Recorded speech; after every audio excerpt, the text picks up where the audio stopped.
Hey Harsh, let's go to space. Why not? Let's go.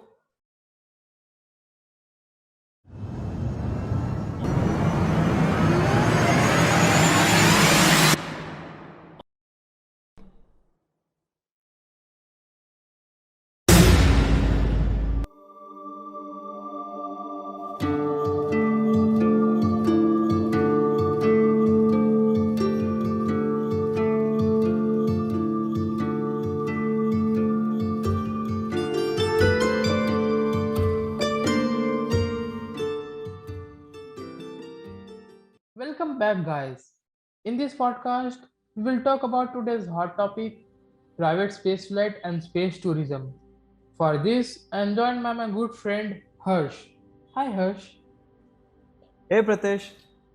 So, Harsh, everyone nowadays seems to be talking about the space race between Jeff Bezos and Richard Branson, as both of them themselves hopped in the very first spaceflight aboard spacecraft developed by their respective space companies. Yes, exactly. It feels like the blooming season for private spaceflight industries has arrived. Finally. Finally, yes. So, for anyone who has no idea what the hell we are talking about, or if you live in the bottom of the ocean, then to update you, Jeff Bezos, yes, the guy from Amazon, who also happens to be the richest person, obviously, also has an aerospace company founded in September 2000 named Blue Origin. And the second guy, Richard Branson, who is the founder of the Virgin Group, known for doing all sorts of crazy stuff, like crossing the Pacific from Japan to Arctic Canada in a hot air balloon, or driving an amphibious car from England to France. And in this case, going to space through his aerospace company, Virgin Galactic, which he founded in 2004. So, Harsh, tell us more about the kind of spacecraft both these guys have used to achieve this feat. Yes. And so yeah, Jeff Bezos' New Shepard is a vertical takeoff, vertical landing, suborbital launch vehicle developed by Blue Origin. The New Shepard consists of a crew capsule on top of a reusable rocket. The capsule is where crew gets to see the Earth and experience weightlessness for few minutes. And then safely lands using a parachute. The booster rocket too lands after accelerating and separating from the capsule. And for this particular flight, the peak altitude achieved was around 107 kilometers. Yeah, also Blue Origin boasts about its safety a lot. I mean, that's why they have been flight testing New Shepard since 2012 and had 15 successful consecutive test missions before this first crewed mission of theirs. Yeah, and now talking about Richard Branson's company Virgin Galactic. Unlike Blue Origin's vertical takeoff rocket, Virgin Galactic uses a rocket plane mounted to a bigger carrier plane, very much similar to the X-15s that flew aloft under the wings of B-52 mothership in late 60s.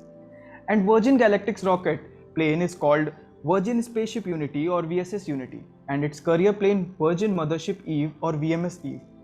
So for this spaceflight, Mothership VMS Eve with VSS Unity attached under its wing took off altogether, and after reaching the altitude of 15 km, VSS Unity was dropped, which then fires its rocket engine to reach its peak height around 86 km, providing a crew with unique experience.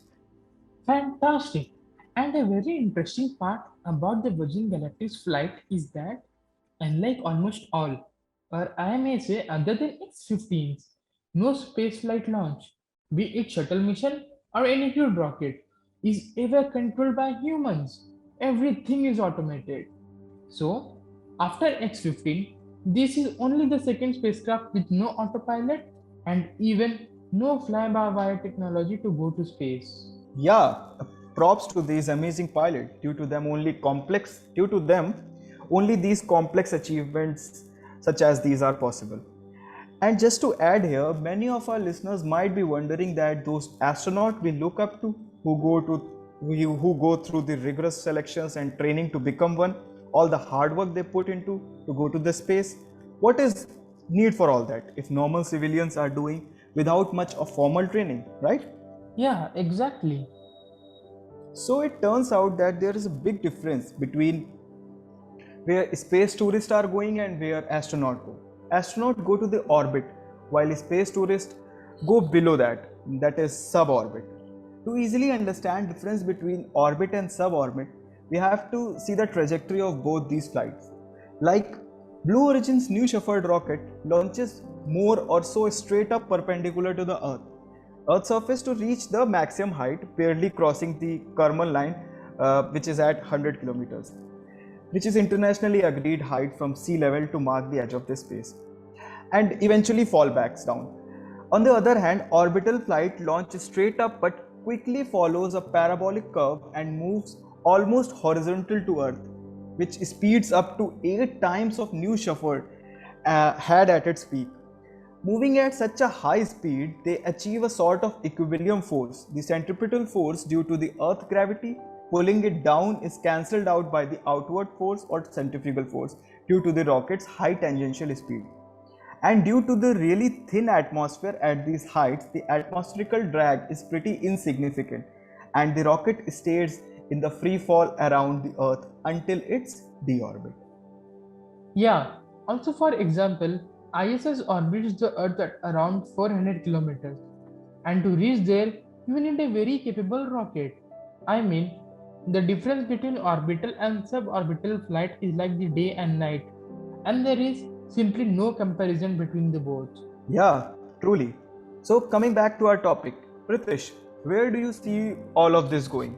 I mean, future of space tourism for common people, although it's very expensive right now, seems very wild to me. Yeah, as you have rightly pointed, for now it is rich people's game. But as more launches takes place, and increase in the number of companies with launch capabilities and also with advancement in technologies, prices will surely come down, allowing more and more people to be part of this unique experience. And already, mind-boggling projects like having a space hotel orbiting the Earth is being put into force. Also, allowing people up there will eventually give a cosmic perspective of things among the masses, as in the end, we all are not only earthling, but we also are cosmic beings, and we cannot keep our eyes closed to the outside world. As in the words of Soviet rocket scientist Konstantin Tsiolkovsky, one of the earliest pioneer and believer of the idea of the dominance of humanity throughout the space with industrialization and exploitation of its resource. He said that the earth is a cradle of humanity, but mankind cannot stay in the cradle forever. That's true, man. And I hope that with the entry of so many private players in this domain, and many more to come, space flights will not remain a domain which only a bunch of people can do, but instead will be in the grasp of common people too and help them fulfill their dreams. So I guess this pretty much sums it up. Everyone, thanks for tuning in, and Harsh, thanks for joining. My pleasure, Pratish. So, goodbye everyone and stay awesome.